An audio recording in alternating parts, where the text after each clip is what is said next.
Hai, Assalamualaikum warahmatullahi wabarakatuh. Selamat pagi tuan-tuan dan puan-puan yang dimuliakan Allah SWT sekalian. Baiklah, kita akan berjumpa lagi dalam siri yang kedua mengenai water level sensor. So, saya akan tunjukkan kepada anda demonstrasi kita yang telah kita pelajari pada video yang lepas. Okey, ini adalah contoh setup bagi video demonstrasi yang lepas. Sebelum ini saya pernah tunjukkan kepada tuan-tuan dan puan-puan di mana saya telah interface LCD I2C kalau anda tengok kat sini. Okey, kemudian kita ada juga yang dipanggil sebagai Arduino Uno yang kita connect kepada 3 jenis LED. Ini telah ditambah baik lah.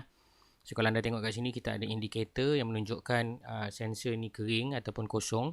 Dan selepas kita masukkan sensor ke dalam air, contohnya kita masukkan sensor ke dalam air dalam keadaan sedikit, so sensor akan detect lah sebagai sederhana. So apabila sederhana anda boleh tengok warna kuning menyala lah, dan kalau kita rendamkan sepenuhnya maka warna hijau akan menyala menandakan bahawa tangki kita telah penuh. So kita boleh gantikanlah LED ni mengikut kesesuaian, mengambil kira dari segi faktor penggunaan relay dan juga apa-apa aplikasi yang menyebabkan kita nak switch on the pump, switch off the pump, on the pump for 30 saat, 20 saat ataupun kita off the pump sepenuhnya apabila tangki telah penuh. Jadi untuk kita interface benda ni, saya telah buat satu contoh coding yang mudah untuk anda faham. So kalau tengok kat sini, katakanlah saya keringkan sensor ni. Okey, tujuan saya keringkan sensor ni adalah untuk membuat simulasi bahawa apabila telah berlaku kekeringan pada sensor, so lampu merah akan menyala lah. So lampu merah ni adalah indikator bahawa terdapat kekosongan pada tangki kita dan lampu akan menyala, mungkin juga relay akan trigger dan pump akan bermula untuk beroperasi. Baik, untuk memudahkan kita faham, saya telah buat coding yang berkaitan dengan PictoBlocks. Kalau anda tengok dekat sini, kita ada coding yang agak ekstensif. So, saya mulakan untuk memberi penerangan.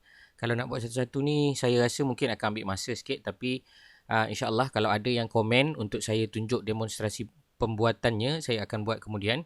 Tapi apa yang penting, dia adalah satu mekanisme yang berulang mengikut situasi yang berbeza. Okay, saya tunjukkan satu contoh dekat sini. Kalau saya boleh tunjukkan contoh pada tuan-tuan dan puan, ada 6 definisi yang kita telah bagi di dalam my block kat sini. Kalau kita tengok, kita ada my block. Saya telah buat 6 definisi, di mana my block ni tujuan dia adalah untuk kita membuat sesuatu algoritma ataupun sesuatu kita panggil sebagai setting lah. Okay, saya tunjukkan yang pertama dululah, kita buat daripada mula. Define kosong status. So cara nak buat dia, kita akan cuba gunakan yang baru supaya anda boleh cuba buat.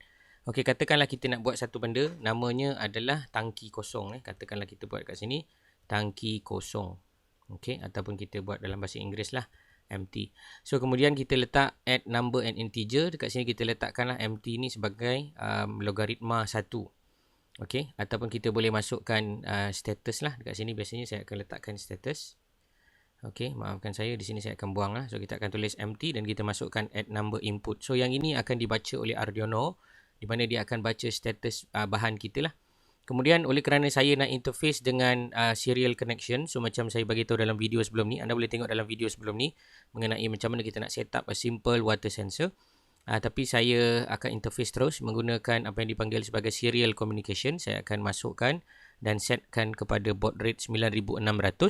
Kemudian saya akan terus initialize pada LCD. So tujuan LCD seperti mana semua maklum dalam video saya yang lepas juga, saya nak memudahkan tuan-tuan dan puan untuk dapat melihatlah apakah yang berlaku selepas saya interface sesuatu projek. Okey, kemudian kita akan pergi kepada if statement. Dekat sini kalau tuan-tuan dan puan lihat, kita ada if statement. Saya gunakan if statement saja, saya tak menggunakan if else.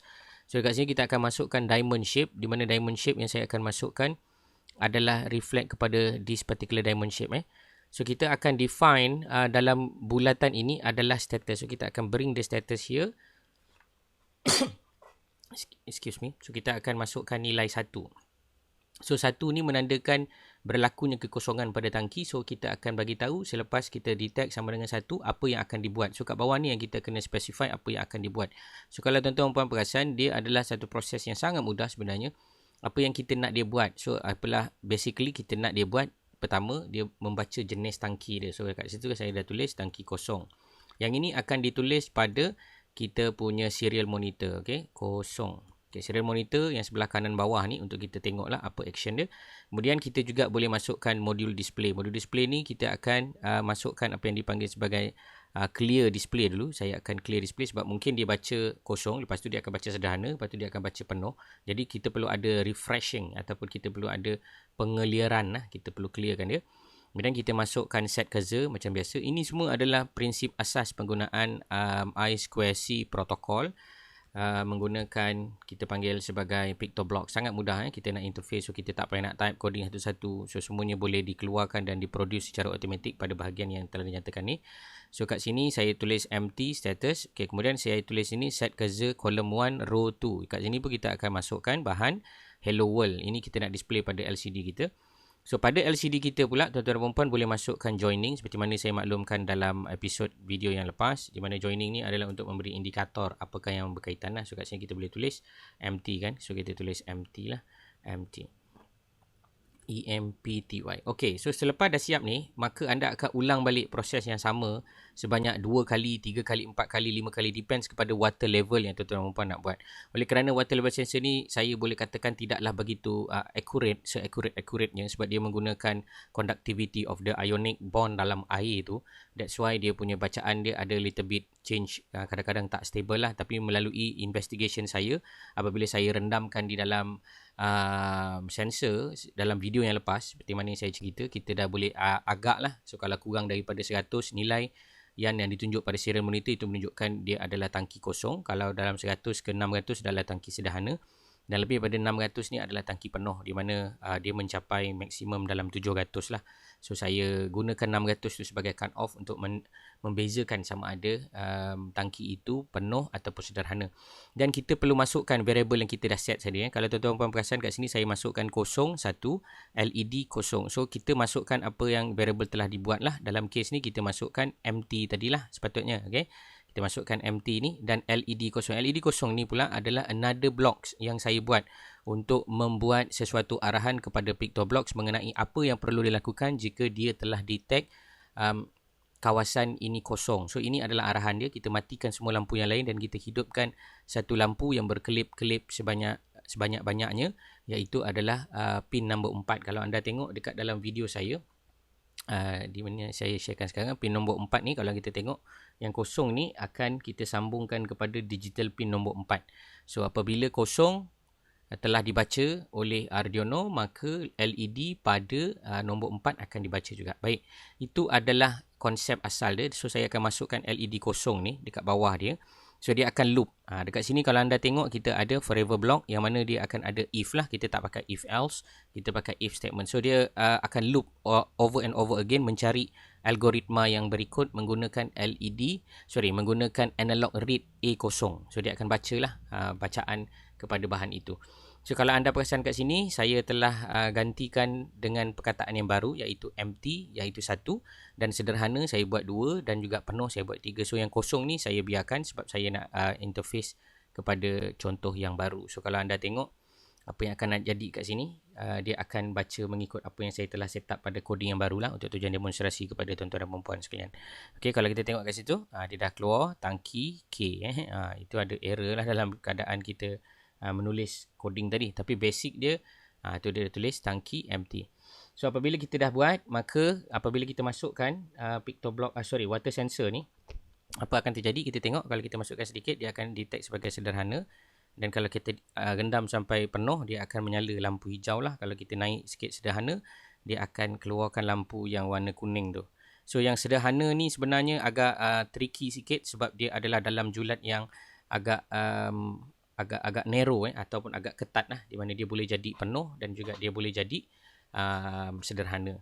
Tapi dalam masa yang sama anda tak perlu risau kerana apabila dia kosong memang rendah daripada 1, maka rendah daripada 100 bacaan pada water level sensor ni, memang kita akan dapat dia empty. Jadi konsep penggunaan interface yang kita buat ni boleh digunakan untuk semua aplikasi Arduino, terutama kepada penggunaan sensor-sensor yang menggunakan 3 pin ataupun 4 pin menggunakan SCL dan lain-lain.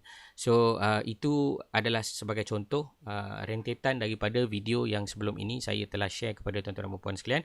So apa juga yang keluar dekat sini, dia akan keluar juga dekat serial monitor di sebelah kanan bawah. Tuan-tuan dan puan boleh lihat Kat situ adalah contoh macam mana bahan ini diinterface lah. So tambahan kepada LED ni adalah untuk memberi indikator. Seperti mana saya maklumkan, dia boleh diubah suai mengikut kesesuaian. Baik, kita sampai di sini dulu perbincangan kita. Untuk makluman semua, jangan risau kalau anda rasa coding ini agak susah, ianya sangat mudah dan saya juga akan sertakan contoh ini ke dalam description di bawah video YouTube saya ini. So supaya tuan-tuan dan puan dapat mencubanya sendiri. So sehingga kita berjumpa lagi. Okey, kat sini kita dah ada status. So saya akan buang. So anda akan dapat yang asal lah, iaitu ada 6 definasi untuk tangki dan 6 definisi untuk action of the LED. So anda akan interface sendiri, anda akan upload terus dalam kod masing-masing dan boleh gunakan untuk tujuan eksperimen anda. Sehingga kita berjumpa lagi insya-Allah pada video-video yang akan datang. Jika anda rasa video ini adalah sangat bermanfaat kepada anda, jangan lupa untuk share, jangan lupa untuk like dan jangan lupa untuk subscribe untuk mendapat info-info yang terbaru mengenai penggunaan data, mengenai penggunaan Arduino dalam interface all these activities. Sehingga berjumpa lagi. Kredit penuh saya berikan kepada Pictoblocks dan juga Steampedia yang telah buat di software yang sangat mudah untuk beginner macam kita semua ni, macam saya dan tuan-tuan dan puan mungkin. So untuk kita interface dengan lebih kompleks lagi algoritma dia. Dan sebelum saya terlupa, tuan-tuan dan puan juga boleh copy the whole coding here untuk kita masukkan ke dalam kita punya Arduino IDE. Cuma ada beberapa proses yang anda perlu ubah suai sikit lah bila anda menggunakan generation of this Pictoblock code ke dalam Arduino. Yang itu nanti kita akan jumpa pada video yang akan datang untuk saya ceritakan macam mana anda nak interface yang telah dibuat oleh kita punya graphical programming ni, nak masuk dalam Arduino code untuk kita buat lebih advance dan kita nak interface lebih complicated sensor and so on, algoritma yang lebih dahsyat. So ada cara dia, tapi dia ada trik lah yang kita perlu faham dan kita perlu ubah suai sedikit demi sedikit untuk memastikan ianya berjalan seperti yang dikehendaki. Sehingga kita berjumpa lagi pada video dan projek yang akan datang. Jangan lupa untuk saksikan yang versi pertama jika anda tak pasti apakah yang telah kita bincangkan pada hari ini. Kita tengok lagi sekali tangki. Okey, kita boleh tengok penuh. Okey, dan kita boleh tengoklah kalau kita letak dia sederhana. Kita letak sikit je air. Dia sederhana dan bila dia tak letak langsung kosong, kering, maka dia adalah tangki yang empty. So sebelum saya terlupa, izinkan saya untuk share aplikasi. Sebenarnya aplikasi yang saya tunjukkan ni untuk tujuan rakan-rakan sahabat kita pengamal kesihatan persekitaran. So sensor-sensor seperti ini sebenarnya agak murah dan sangat mudah untuk kita interface, terutama apabila kita nak letak di tempat-tempat sensitif. Contoh tempat-tempat sensitif adalah di dalam bilik AHU sebagai contoh. So bilik AHU adalah air handling unit di dalam bilik aircon di mana kita nak kawal atau kita nak monitor air yang keluar daripada drain pan. Sama ada drain pan itu sudah dipenuhi, drain pan itu sedang tak dipenuhi ataupun perlu dibuat pemantauan dan lain-lain, ataupun kawasan-kawasan yang kita kena pastikan dia kering, tak boleh ada air. So kita boleh gunakan juga this concept. So dia akan memberi maklumat lah kepada kita. Mungkin selepas ni saya akan buat video yang berkaitan dengan bagaimana kita nak hantar maklumat apabila kita tahu bahawa sistem ini telah detect adanya air. Kerana ada air dalam bangunan, dia akan menyebabkan berlakunya kulat, mold dan juga indoor air quality problems. Okey, cukup setakat ini dahulu perbincangan kita. Kita jumpa lagi pada masa dan waktu yang akan datang. Sekian, wabillahi taufiq wal hidayah. Wassalamualaikum warahmatullahi wabarakatuh dan salam membuat Arduino Project. Sekian semua. Bye-bye.